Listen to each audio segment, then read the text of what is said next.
इस मतलब की दुनिया में कोई किसी से सच्चा प्यार नहीं करता। सब मतलब के लिए है। मतलब है तो आपके पास आएंगे, नहीं मतलब तो कोई नहीं आएगा। मगर इस मतलब के टाइम पे ही एक भूतनी को किसी से सच्चा प्यार हुआ है। नमस्कार दोस्तों, मेरा नाम है हरजिंदर कुमार और आज मैं बात करने जा रहा हूँ कि कैसे एक भूतनी को एक इंसान से सच्चा प्यार हुआ। ये एक सच्ची घटना है और इसको पूरा सुनना।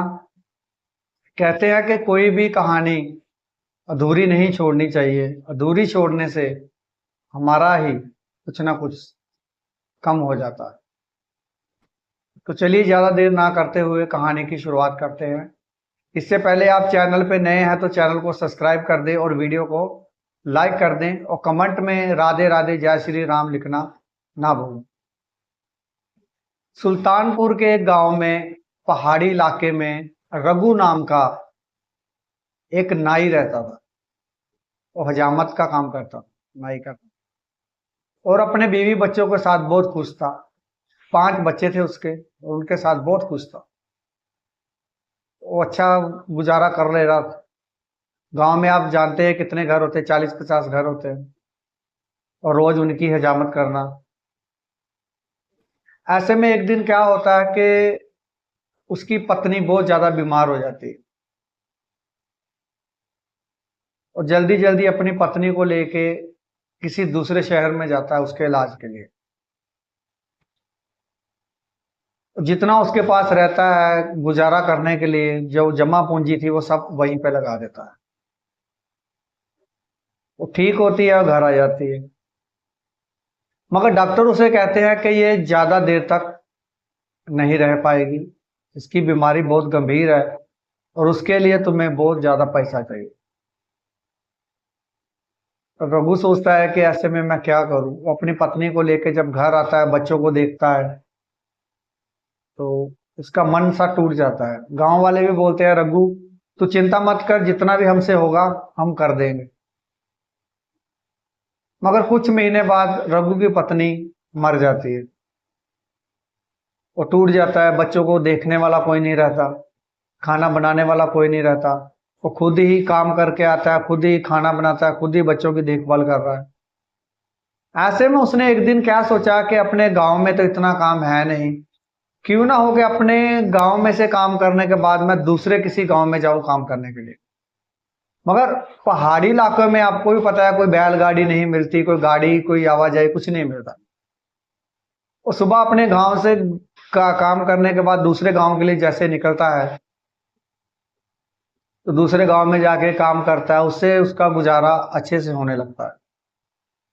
मगर कुछ गांव वाले उसे बोलते हैं कि रघु तुम दूसरी शादी कर लो जिससे कि तुम्हारे बच्चों को कोई देखभाल कर सके। तो रघु गांव वालों को बोलता है, तो क्या आप लोग मेरे परिवार नहीं है, आप मेरे बच्चों की देख रेख नहीं कर सकते? बोलते कर सकते हैं, मगर जितनी एक माँ बच्चों की देख रेख कर सकती है उतनी हम लोग नहीं कर सकते। हम लोग भी काम काज के लिए निकल जाते हैं, इसलिए तुमको दूसरी शादी कर लेनी चाहिए। रघु को ज्यादा सोचता नहीं, वो दूसरे दिन फिर उठता है और दूसरे गांव के लिए और काम करने के लिए निकल जाता है। जब उस जिस दिन गया था उस दिन रात बहुत हो गई थी और रात में से अपने गांव वापस जा रहा था तो उसको एक औरत ने आवाज दी, रघु मेरी बात सुनो। तो रघु सोच में पड़ गया कि इस गांव में इधर उधर देखा कि यहाँ तो कोई नहीं, मेरे को कौन आवाज दे रहा है। तो पीछे से एक लड़की आती है। वो कहती है कि रघु मैं तुमसे बहुत प्यार करती हूँ। रघु कहता तुम कौन हो और इतनी रात के तुम यहाँ क्या कर रही हो? बोलती है मैं खुशीपुर एक गांव की रहने वाली हूँ। और रघु ये बात सोचता है कि खुशीपुर नाम का ही गांव तो कोई गांव है ही नहीं, तुम तो झूठ बोल रही हो। लड़की बोलती है नहीं, मैं खुशीपुर गांव की ही हूँ, तुम्हें याद नहीं है। यहाँ से 100 कोस दूर अगर जाओगे तो वहां पे खुशीपुर नाम का गांव आता है, दूसरी पहाड़ी के पास। और लड़की को कहता है कि तुमको क्या चाहिए? बोलती कुछ नहीं, मैं तुझे काफी टाइम से देख रही हूँ यहाँ से आते जाते, मुझे तुमसे प्रेम हो गया, सच्चा प्रेम हो गया। और रघु कैसे भी करके जान छुड़ा के वहां से घर चले जाता है। मगर जब वो घर जाता है फिर भी पूरी रात उसके दिमाग में यही बात घूमती रहती है, तो लड़की कौन होगी, कहाँ से आई, और इतनी रात में अकेली उनके माँ बाप ने उसे छोड़ दिया होगा। तो जैसे भी करके उसको ने अपनी नींद पूरी की, सुबह उठा, अपने गांव के किसी बुजुर्ग से उसने बात की कि ऐसे ऐसे मैं दूसरे गांव में काम करने के लिए, आप पता है मैं जाता हूँ, रात को मुझे अंधेरा हो गया तो मुझे ऐसे ऐसे एक लड़की मिली। उस बुजुर्ग ने उसे बताया कि अब अगर तुम्हें वो लड़की मिले, दिखे, तो उसके पैर चेक करना, उसके पैर उल्टे तो नहीं है। बोलता ठीक है, मगर उसने बोला कि लालटेन लेके जाना, तो अंधेरा हो जाता है, लालटेन अपने पास रखा करो। और रघु उसी दिन फिर गांव में जाता है, काम कुम करता है, और जैसे ही घर में वापस आता है तो अंधेरा हो जाता है, उसको लालटेन लेके जाता है, वो इधर उधर देखता है, उसको लड़की नहीं दिखाई देती। मगर वो जैसे ही घर पे पहुंचता है, खाना बना के सोने लगता है, तो फिर उसके सपने में वो लड़की आती है, आवाज देती है, रघु, रघु। रघु डर जाता है। वो फिर काम के लिए निकलता है तो दूसरे गांव में उसको एक पंडित मिलते हैं, और पंडित से बात करता है कि पंडित जी, जैसे ही मैं इस गांव से अपने गांव में जाता हूं तो रास्ते में मुझे ऐसे ऐसे लड़की मिलती है, अजीब अजीब बातें हो रही हैं मेरे साथ, ऐसा क्यों हो रहा है। वो बोलती है मैं तुमसे प्यार करती हूँ। पंडित उसे बोलते हैं कि जिस समय तुम जाते हो उस समय हो सकता है कि कोई भूतनी हो, उसके बाल काट के अपने पास रख लेना, वो तुम्हारे वश में हो जाएगी। वो बोलता ठीक है। तो बोला कि मैं उसके बाल कैसे काटूंगा। बोला उसके लिए कुछ ना कुछ ले जा दो। बोला उसके पैर जो है दिखते नहीं, उसने चोली पहनी रहती है तो उसके पैर दिखते नहीं। तो वो पायल, पंडित से पायल लेता है और जाता है। जैसे वो जंगल से गुजरता है तो फिर उसे पीछे से आवाज आती है, रघु, मैं तुम्हारा कितने दिन से इंतजार कर रही हूँ। तो रघु कहता है मैं भी तुम्हारा इंतजार करती हूँ, आ जाओ। जैसे वो लड़की उससे पास आती है तो वो कहता है कि मैं तुम्हारे लिए एक तोहफा लेके आया हूँ। तो बोली क्या तोहफा है। तो अपने बैग से वो पायल निकालता, बोलता ये है। तो जैसे ही वो अपना घाघरा ऊपर करती है तो बोलता है पहना दो। तो जैसे पहनाता तो उसको दिखता है कि पैर उसके उल्टे हैं। तो तुरंत से कैंची निकालता, उसके बाल काट लेता है। उस चुड़ैल को पता चल जाता है कि इसने मेरे बाल काटे, और रघु से कहती है कि मैं तो पहले ही तेरी हो चुकी हूं, मैं तेरी गुलाम हूं, तो तूने मेरे बाल क्यों काटे। मैं तुमसे बहुत प्रेम करती हूँ, मुझे अपने घर ले चलो। रघु कहता है तुम्हें पता नहीं, मेरे 5 बच्चे हैं, मेरी शादी हो चुकी। बोली मुझे सब पता है, मगर तेरी ईमानदारी देख के मुझे तुमसे प्यार हो गया, मुझे अपने घर ले चलो। बोला घर ले जाऊंगा तो मैं कैसे बताऊंगा क्या है क्या नहीं। बोले तुम जैसे बोलोगे, जो बोलोगे वैसा करने को तैयार हूं, मगर मुझे अपने घर ले चलो। रघु बोलता है ठीक है, अपने घर ले जाता है। जैसे ही घर ले जाता है उसके बच्चे पूछते हैं, बेटा पापा ये कौन है। वो बोलता है बेटा ये तुम्हारी माँ है। बच्चे बहुत खुश हो जाते हैं। वो खाना वाना बनाती है, बोल रघु को कहती है आज के बाद तुम घर का कोई काम नहीं करोगे, खाना नहीं बनाओगे, सारा खाना मैं ही बनाऊंगी। वो खाना वाना बनाती है, घर की पूरी साफ सफाई करती है, बच्चों को नहलाती है, कपड़े अच्छे पहनाती है। जैसे बच्चे घर से बाहर निकलते हैं खेलने कूदने के लिए, तो सब गांव वाले देखते हैं कि आज तक बच्चे ऐसे बाहर नहीं निकले जैसे ये सज धज के निकले हैं, घर में इतनी सफाई नहीं देखी। जरूर लगता है कि रघु ने दूसरी शादी कर ली है। रघु से उसकी पड़ोसन पूछती है कि रघु तुमने कोई शादी कर ली है क्या, हमें बताया भी नहीं। रघु बोलता है मैंने कोई शादी नहीं की।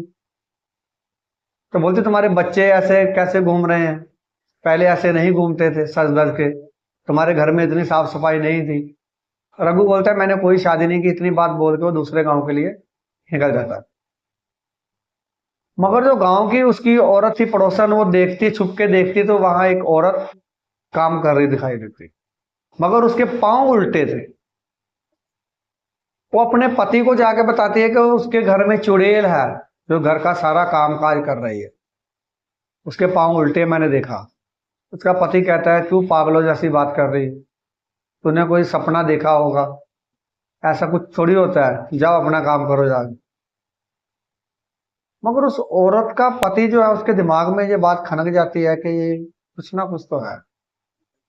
जैसे रघु घर से गांव से काम करके अपने घर वापस आता है, तो बाल जो रहते हैं वो अपने घर के आंगन, पीछे का जो आंगन रहता है वहां खड्डा करके वहां से बाल दबा देता है। ऐसे ही 5-6 महीने बीत जाते हैं। तो गांव वालों को पूरा शक होने लगा, सब गांव वालों को पता चल गया कि इसके घर में चुड़ैल रहते हैं। और रघु को बताते थे, रघु इस बात को मानने को तैयार नहीं था। तो रघु को पता है कि मेरे घर में कौन है। एक दिन क्या होता है कि चुड़ैल उसे कहती है कि मुझे अपना माँ बाप सब याद आ रहे हैं, मुझे अपने घर जाना है। और रघु कहता है तो अपने घर नहीं जा सकती, तुम्हें पता है कि तुम मेरे वश में हो।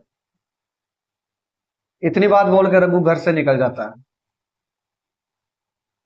उसी दिन उसके बच्चे घर के पीछे आंगन में खेल रहे थे। उसका छोटा बच्चा जो था, जहां रघु ने उसके बाल दबाए थे वहां खुदाई कर रहा था। जैसे वो चुड़ैल बच्चे को दूध देने के लिए जाती है तो उसका ध्यान पड़ता है, बच्चे को कहती है ये क्या कर रहे हो, बोलता माँ यहाँ से खुदाई कर रहा हूँ।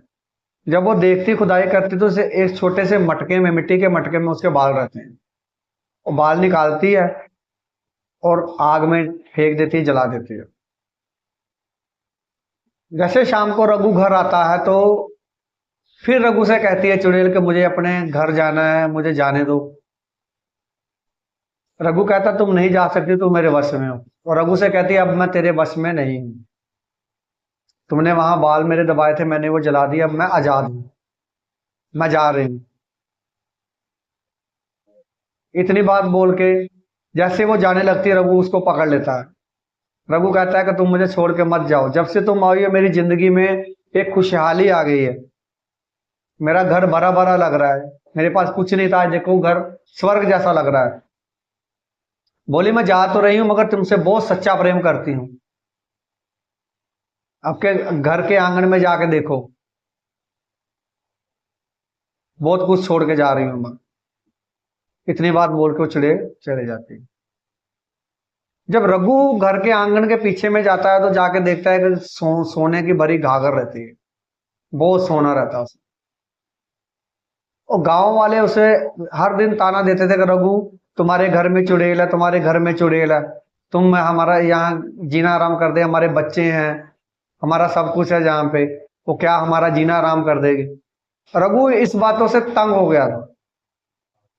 उसे एक फैसला किया, अपने गांव का घर बेच दिया और दूसरे किसी शहर में चला गया, क्योंकि उसके पास सोना बहुत था। उसने अच्छा सा अपना सलून शुरू किया, अच्छा घर लिया, तो वहां अपनी अच्छी जिंदगी की शुरुआत की, अपने बच्चों को स्कूल में, अच्छे स्कूल में डाल दिया। देखिए इस कहानी का शीर्षक आपको बता रहा हूं कि क्या है कि अगर कोई आपसे सच्चा प्रेम करता है तो अपनी जान निछावर कर देता है। जहां भाई भाई का नहीं है, आजकल आप देख ही रहे हो न्यूज में क्या आता है, कौन सच्चा प्यार करने वाला को मिल रहा है, कोई नहीं मिल रहा। वहां एक चुड़ैल इंसान से सच्चा प्यार कर रही है। आपको ये कहानी कैसी लगी कमेंट बॉक्स में जरूर बताइए। तो कहानी को लाइक, चैनल को सब्सक्राइब जरूर करें। नमस्कार।